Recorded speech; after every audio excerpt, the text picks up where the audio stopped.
rasulahu rahmatan lil alamin wa uswatan lil mu'minin. Wassalatu wassalamu ala sayyidil mursalin sayyidil muhazzalin nabiyina Muhammadin sallallahu alaihi wasallam wa ala alihi wa sahbihi wa man tabi'ahu ila yaumil. Wa qala Allah ta'ala fi al-Qur'anil 'azim, a'udzu billahi minasy syaithanir rajim.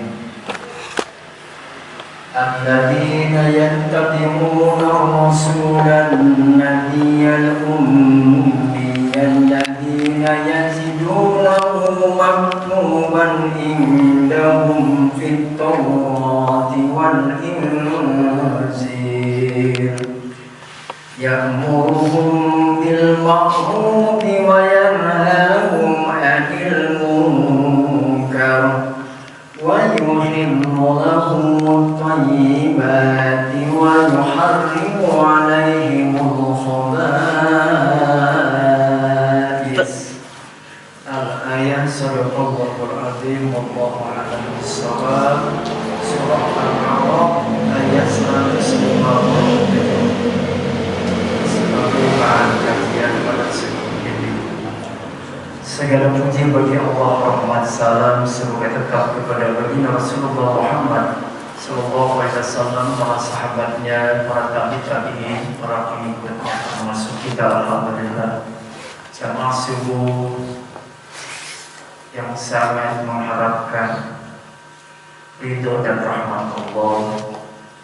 Mudah-mudahan wasilah ibadah subuh kita tercapai cita-cita yang mulia untuk mendapatkan ridho Allah. Mudahkan dalam segala hajat kita, baik dunia maupun akhirat. Mudahkan urusan keluarga kita, berikan kesehatan, kemuliaan dengan ilmu, kecerdasan dalam memahami ilmu, dan juga kemampuan dalam mengamalkan ilmu. Masih materi terkait dengan kewajiban kita terhadap nantinya Rasul Muhammad sallallahu alaihi wasallam. Pada materi yang lalu telah dijelaskan bahwa kewajiban kita terhadap baginda Rasulullah sallallahu alaihi wasallam, kita wajib mengimaninya. Bahkan pada subuh yang lalu dijelaskan, orang yang berhak mendapatkan syafaatnya itulah dia orang yang tidak pernah menyekutukan Allah, alias beriman kepada Allah dan Rasulnya. Dan yang kedua adalah kewajiban kita adalah mutaba'ah, mengikuti. Dan itulah difirmankan di dalam surah Al-A'raf ayat 157 bahwa kewajiban kita dalam mutaba'ah, mengikuti, menjiplak, baik dari mulai keyakinan yang beliau sampaikan, tata cara dalam beribadah, keyakinan yang lurus, beribadah yang ikhlas, dan juga sepi ing pamrih rame ing gawe mamayu ing rahayu. Ketulusan dan keikhlasannya mengalir. Karena itulah hadirin jamaah salat subuh yang sama-sama mengharapkan ridho dan ampunan Allah. Rasulullah saja 13 tahun di kota Mekah, 10 tahun di Madinah. Tujuan utamanya adalah menyampaikan risalah, mengenalkan Allah agar manusia beriman. Tapi bagi Allah sangatlah mudah, tidak perlu lama-lama 13 tahun atau 10 tahun alias 23 tahun dengan mengutusnya baginda Rasulullah SAW. Kalau Allah mau menghendaki mengislamkan manusia sedunia, bagi Allah sangatlah mudah. Tapi kenapa? Inilah diuji. Nabinya diuji, maka umatnya pun diuji. Karena itulah Rasul saja diuji 23 tahun dalam menyampaikan risalahnya sukses. Maka kita pun umatnya, kalaulah kita dihadapkan dengan berbagai macam ujian, ingatlah ujian yang paling besar itu adalah bagi baginda Rasulullah SAW atau bagi para nabi. Karena itulah ini termasuk qasasul anbiya, bisa menjelaskan tentang dakwahnya para nabi, bagaimana kiprahnya hingga para nabi diutus ke dunia itu adalah sebagai edukasi, mendidik umat, mengambil umat, meluruskan umat. Maka sifat yang ditemukan dalam Taurat dan Injil bahwa pribadi al-ummi itu, Rasul yang mulia itu, itulah adalah hamba Allah yang mana ya'muruna bil ma'ruf wa yanhahum 'anil munkar. Jadi topik subuh ini mutaba'ah Rasul itu kita sebagai umatnya berkewajiban mengikuti apa yang telah Rasul lakukan adalah amar ma'ruf nahi munkar. 13 tahun di Mekah, 10 tahun di Madinah, itu Rasul amar ma'ruf nahi munkar. Artinya menyampaikan yang ma'ruf dan juga mengingatkan yang munkar. Hadirin, sebagai bentuk pengejawantahan dari Islam bahwa Islam rahmatan lil alamin, Islam itu rahmatnya dapat dirasakan oleh semesta alam, oleh manusia. Manusia yang mana? Yang mana saja. Tidak ada manusia di kolom langit ini yang tidak mendapatkan rahmat Allah. Semuanya mendapatkan, mau orang beriman ataupun dia tidak.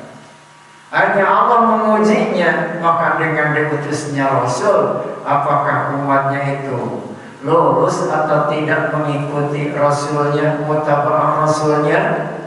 Maka seandainya lurus, dalam surah yang lain Allah jelaskan bahwasanya Allah Subhanahu wa taala dalam Al-A'raf ayat 96 itu Allah mengingatkan seandainya penduduk bumi itu law anna ahlal qura amanu wattaqau, law anna ahlal qura amanu wattaqau, kalaulah penduduk bumi itu iman dan bertakwa, maka akan turun keberkahan baik dari langit maupun dari bumi. Sebaliknya, kalaulah sebaliknya tidak beriman dan tidak bertakwa, ini kewajiban Rasul, bahkan kita sebagai umatnya amar ma'ruf nahi munkar, mengingatkan, menyampaikan yang baik, iman-iman, takwa-takwa. Kalaulah tidaklah ayat Al-A'raf ayat 96 itu, kalaulah mereka sudah diingatkan tapi mereka berpaling, na'udzubillah, disitulah turunnya adab Allah. Karena itu dengan amar ma'ruf nahi munkar, satu, dengan ma'ruf akan turunnya keberkahan dari langit dan dari bumi. Dari mencegah kemunkaran akan tercegahnya adab Allah. Jadi kalau kita menganjurkan, mengingatkan keluarga kita, anak-anak salatna subuhna, akan turun keberkahan. Lalu, jangan kamu lakukan itu dan ini. Itu seolah-olah adalah mencegah turunnya musibah, turunnya adab. Kalaulah umat itu melakukan dua hal, subhanallah, itu adalah ulaika humul muflihun. Sebahagia-bahagianya umat adalah dia yang menjadi umat yang mampu melaksanakan di tengah-tengah kiprah umat, kuntum khairu ummatin ukhrijat linnas ta'muruna bil ma'ruf wa tanhauna 'anil munkar. Jadi urgensi dari amal ma'ruf nahi munkar itu sebagai mutaba'ah, mengikuti Nabiul Ummi, dan kewajiban kita adalah mutaba'ah. Jangan kita biarkan keluarga kita dalam kemunkaran, tapi berikanlah perintah untuk melakukan kebaikan dan segala kejahatannya. Subhanallah, tabarakallah. Sebab sudah sunatullah. Jika ingkar, adab itu turun. Maka sebaliknya, jika dia itu melakukan kebaikan, maka turunlah juga keberkahan dan tercegahnya daripada adab Allah. Lihat surah Al-Anfal ayat 25. Wattaqu fitnah la tusibanna alladziina zalamu minkum khassah. Takutlah kalian akan datangnya musibah, fitnah, ya, azab yang mana la tusibanna alladziina zalamu minkum khassah, yang tidak akan hanya jatuh atau menimpa orang-orang yang si pelaku dolim saja, tapi orang-orang yang berbuat baiknya pun dia akan kena. Oleh karenanya kalau kita sudah baik, maka lihatlah kiri kanan, keluarga atau hal yang lain, teman yang dekat, ayo ingatkan kalau di lingkungan kita ada yang melakukan munkar. Sebab itu duri, itu adalah duri di dalam daging. Sedang enak-enak coba kita ngunyah, tiba-tiba ada duri, waduh, itulah munkar. Jadi kalau di lingkungan kita ada munkar, lalu kita biarkan sama dengan dia, kita membiarkan duri dalam daging, tidak enak. Nah, oleh karenanya ingat, akibatnya dari duri, mungkin kalau ditelan apa, akan terjadi kesumat di tenggorokan. Apa yang terjadi? Seluruh badan akan merasakan sakitnya. Itulah contoh mudahnya. Karena itulah dengan amar ma'ruf nahi munkar, supaya tidak ada itu turun menimpa kita semua. Inilah Allah mengingatkan melalui nabinya, dan kita sebagai pengikut nabinya, maka lakukanlah hal itu, dan kita sebagai umatnya jadilah umat yang terbaik sebagaimana Allah firmankan, kuntum khairu ummatin ukhrijat linnas ta'muruna bil ma'ruf wa tanhauna 'anil munkar. Jadilah kita umat yang terbaik. Yang mana umat yang terbaik itu adalah umat yang keberuntungannya sangat banyak. Antara lain dialah yang berani melakukan amar ma'ruf nahi munkar. Sampaikanlah kebaikan walaupun rasanya pahit. Qulil haqqa walau kana murran. Sampaikanlah itu walaupun rasanya pahit. Subhanallah. Mala yatimul wajibu illa bihi fahuwa wajibun. Sesuatu tidak akan bisa sempurna kecuali dengan hal itu, maka hal itu adalah hukumnya wajib. Inilah bahwa kesempurnaan dalam Islam yang dilakukan bagi Rasulullah SAW sehingga tersenggaranya dari syariat Islam, dari maqasid syar'i. Telah saya sampaikan 5 hal maqasid syar'i. 1 adalah hifdzuddin, menjaga agama, keyakinan. Hifdzul akal, menjaga akalnya. Dan hifdzun nasl, menjaga jiwanya. Hifdzun nasl, menjaga keturunannya. Dan yang kelima, hifdzul mal, menjaga harta kekayaannya. Kalau orang itu sudah dalam bingkai Islam, maka haram itu diganggu yang 5 hal itu, dan wajib dijaganya. Karena itulah hadirin jamaah salat subuh yang sama-sama mengharapkan ridho dan ampunan Allah. Bagaimana metode amar ma'ruf nahi munkar? Caranya itu bisa kita lihat surah An-Nahl ayat 125. Allah berfirman, ud'u ila sabili rabbika bil hikmah. Ada 3 metode. 1 dengan cara bil hikmah. Ini bagi para cendeki, orang-orang yang cerdas. Maka disitulah metode amar ma'ruf yang pertama adalah dengan bil hikmah, dengan penuh kebijaksanaan, kepiawaian. Kemudian bagi yang awam mau idatil hasanah, inilah bagi yang awam perlulah diberikan contoh, perlu diberikan teladan, dibimbing, didorong. Kalau kita di depan, jadilah menjadi contoh di depan. Kalau di tengah, jadilah yang bersama-sama dengan mereka. Kalau di belakang, kita harus mampu mendorong mereka lebih maju. Dan metode yang ketiga, baca di bilati, asal ini kepada ahlul kitab. Ajaklah diskusi, ajaklah berkomunikasi dengan baik. Maka dilakukanlah di kita ini adalah dengan metode dakwah multikultural, yakni dengan mengadop berbagai macam budaya kearifan, sehingga di situ ada saling toleran, saling hormat menghormati, lakum dinukum waliyadin. Maka hal ini perlu disampaikan sebagaimana baginda Rasulullah SAW. Beliau adalah hamba yang mulia, yang memiliki kesantunan yang luar biasa, sampai Allah firmankan dalam surah Ali Imran ayat 159.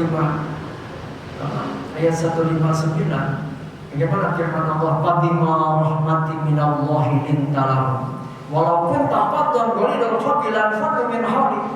Karena sebab dengan rahmat Allah lah lintalahum, maka memiliki sifat santun, hilir, berbicara yang santun. Ini sungguh yang lalu saya telah jelaskan juga. Haram 4 kelompok itu disentuh api neraka. Ternyata ini sifat baginda Rasulullah, yakni adalah hayyin layyin, sahlin dan qaribin. Itulah halus di bahasa, santun dalam tutur katanya. Itulah baginda Rasulullah sallallahu alaihi wasallam, dan beliau dalam menyampaikan dakwahnya seperti itulah. Subhanallah, tabarakallah. Wajiblah kita mutaba'ah. Walaupun kita melakukan amar ma'ruf nahi munkar, lakukanlah dengan metode-metode yang telah Allah sampaikan dalam surah An-Nahl tadi, dengan hikmah bijaksana, dengan percontohan dan keteladanan. Bukan hanya senang mencaci dan menyalahkan, tidaklah, tapi tetap kita menjadi pemberi contoh dan teladan. Dan yang ketiga, kalau kita dihadapkan dengan orang yang ahlul kitab, ajaklah berkomunikasi dengan santun, karena diingatkan melalui Tauratnya, melalui Injilnya yang tadi saya baca dalam bacaan surah kedua setelah Fatihah, itu yang mengingatkan bahwa Nabi Isa ibnu Maryam menyampaikan dalam Injilnya bahwa akan datang setelah aku min ba'di ismuhu Ahmad, namanya adalah Muhammad. Tapi begitu datang ketika datang Rasulullah hadir ke dunia, datang Al-Qur'annya, subhanallah, wa man adallu mimman iftara 'ala Allahi kadhiban wa huwa yud'a ilal Islam. Mereka ngaku-ngaku dalam kitabnya, tapi ketika bukti hadir malah mengatakannya sihrun hadir, itu masih yang besar. Hadirin jamaah sibuk yang sama-sama mengharapkan ridha dan ampunan Allah. Jadi kewajiban kita setelah mengimani beliau, yang kedua wajib mutaba'ah. Dalam mutaba'ah kepada Rasul ada pekerjaan yang sangat mulia yang dilakukan baginda Rasulullah SAW. Itulah amar ma'ruf nahi munkar. Man ra'a minkum munkaran, orang siapa yang melihat kemudian falyughayyir biyadihi. Kemudian kalaulah dengan tangan ada kendala, lakukanlah dengan berhenti. Bagi lisannya, dengan lisannya, lalu lakukanlah pula dengan hatinya. Bahwa an-abul iman. Jadi jangan berhentilah dalam dakwah atau menyampaikan. Dan ini perlu adalah dengan amal jama'i, bersama-sama untuk menyampaikan hal ini, karena bukan kewajiban pribadi, tapi amar ma'ruf nahi munkar itu termasuk adalah juga kewajiban masing-masing. Jadi bukan fardu kifayah, termasuk adalah fardu ain. Kalau fardu kifayah, kewajiban orang lain itu akan tertutupi karena kita yang melakukan. Kalau kewajiban ain, artinya kewajiban individu, ketika kita tidak melaksanakan, tidak ada yang bisa menutupi. Karena itu betapa mulianya hamba Allah yang mampu melaksanakan fardu kifayah. Dan sebagian ulama mengatakan amar ma'ruf nahi munkar itu adalah termasuk fardu ain. Oleh karenanya jangan sampai hadir seperti yang diingatkan oleh baginda Rasulullah SAW.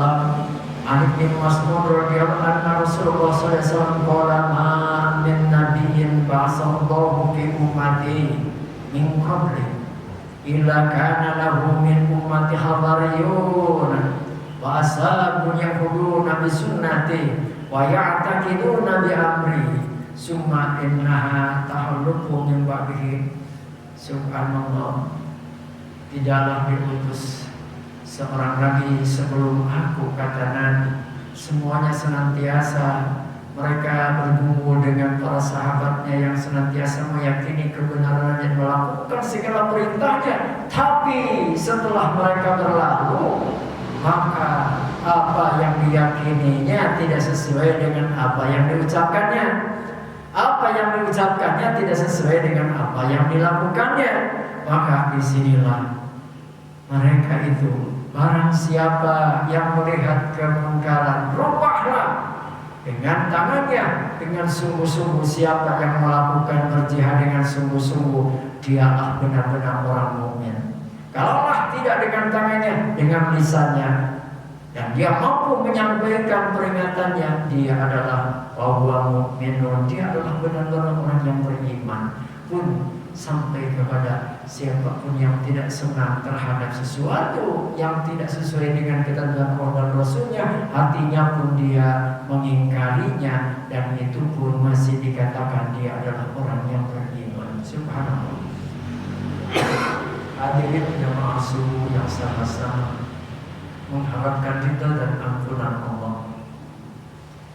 Seandainya itu ditinggalkan, apa konsekuensinya? Hadis Rasul dari Hudzaifah radhiyallahu anhu, Nabi sallallahu alaihi wasallam qala, "Walladzi nafsi biyadi la ta'muruna bil ma'ruf wa la tanhauna 'anil munkar aw la yusikanallahu ayyab as'alaikum iqaban minhu summa tud'aunahu fala yustajabu lakum." Hadirin, ini adalah resiko yang dialami kalau tidak ada yang amar ma'ruf nahi munkar. Satu, akan turunnya azab Allah. Yang kedua, kalau sudah turun azab, jangan diharap ketika di situ ada para tokohnya berdoa nggak akan diijabah lagi. Fala yustajabu lakum. Jadi kalau azab sudah turun, terlanjur turun, lalu di situ baru ngangkat doa, maka doanya tidak akan didengar lagi, tidak akan diijabah lagi. Sebenarnya karena itulah kembali kepada pokok urgensi amar ma'ruf nahi munkar adalah sebagai bentuk mutaba'ah, mengikuti apa yang dipesankan dan dilakukan baginda Rasulullah sallallahu alaihi wasallam. Dan semulia-mulianya hamba Allah itulah yang ta'muruna bil ma'ruf wa tanhauna 'anil munkar wa ulaika humul muflihun. Mudah-mudahan kita menjadi umat Rasul yang mampu diberikan kekuatan untuk mutaba'ah, mengikuti, melaksanakan, menjiplak apa yang Rasul pesankan, apa yang Rasul lakukan. Wabil khusus dalam konteks ini adalah amar ma'ruf nahi munkar. Lakukanlah pada diri sendiri, pada kita, pada anak-anak kita, pada orang yang kita kenal, untuk senantiasa saling menganjurkan kebaikan dan mencegah kemungkaran. Sebab sebaik dan semulia-mulianya manusia Sampai Rasul katakan mal khairun nas anfa'uhum linnas, sebaik-baiknya manusia adalah yang bermanfaat atau yang memberi manfaat kepada orang lain. Allahumma shalli wa sallim wa barik amin. Hamdan syakirin hamdan na'am. Hamdan yuwafi ni'amahu wa yukafi mazidahu ya Rabbana lakal hamd. Kama yanbaghi li jalali wajhikal karim wa 'azimi sultan. Allahumma ya Rahman. Di subuh yang kau rahmati ini kami bersyukur mensyukuri nikmat-Mu, memuji kebesaran-Mu, mengagungkan kemuliaan-Mu ya Rabb. Berkah diutusnya baginda Rasulullah sallallahu alaihi wasallam, kami mengenal-Mu ya Allah, mengenal Allah dan Rasul-Nya. Kami ditunjukkan bagaimana cara untuk beribadah, cara berakhlak. Tapi ya Allah, berikanlah kemudahan dan kekuatan untuk mutaba'ah apa yang dicontohkan bagi Rasulullah SAW, sehingga kami dalam kehidupan berkeluarga, bermasyarakat dan bernegara benar-benar menjadi hamba yang beruntung, hamba yang mengikuti baginda Rasulullah sallallahu alaihi wasallam. Ya Allah, Rabbi zidna ilman nafi'a warzuqna fahma wa amalan shalihan mutaqabbala.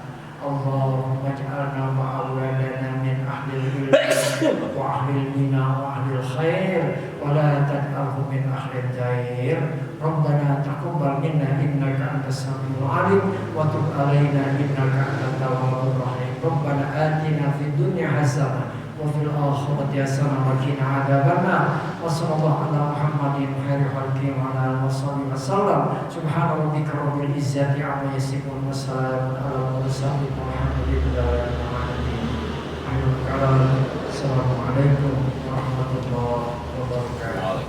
Waalaikumsalam.